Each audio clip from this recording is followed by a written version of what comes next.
up here.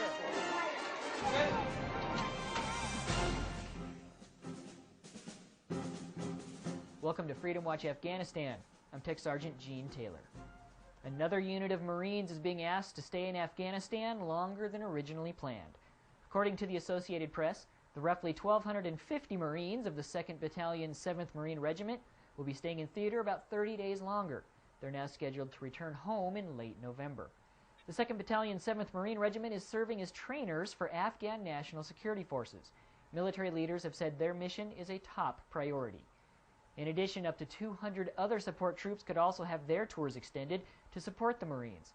This force could include helicopter crews that are currently positioned in Iraq.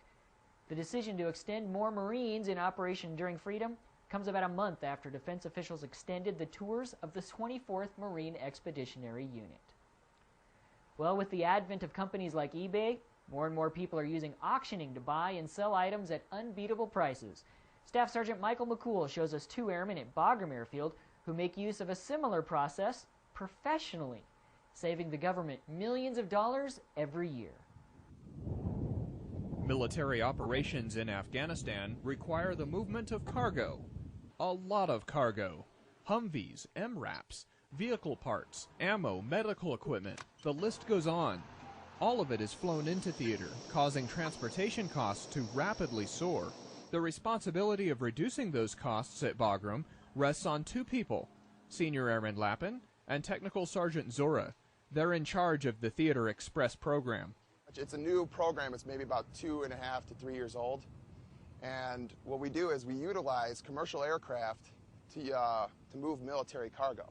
And what it is it actually saves the military about, I'd want to say about 1/3 of the cost. Every day, Tech Sergeant Zora receives a list of cargo needing to be moved. He sends that list to the Theater Express operations in Al Udeid, where the option to transport that cargo is put up for auction.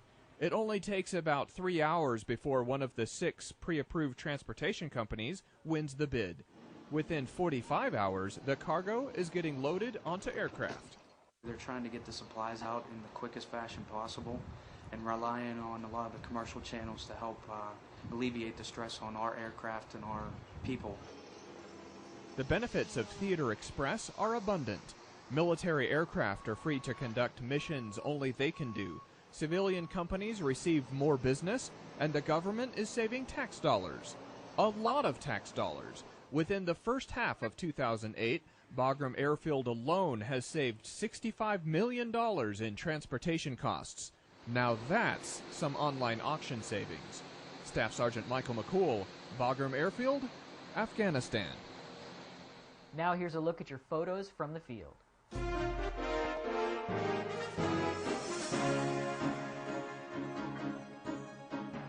Marines from the 24th Marine Expeditionary Unit lead Afghanistan National Police members on a patrol from the Civil Military Operations Center in the Garmsir City District. These integrated patrols demonstrate the transfer of responsibility in the region from the Marines to the ISAF and Afghan forces. Service members looking for educational opportunities don't need to look any further than the new GI Bill. Congress has passed new legislation that allows service members up to $90,000 for college spread out over 3 years. Even officers are now eligible for benefits once they've completed their initial service obligation.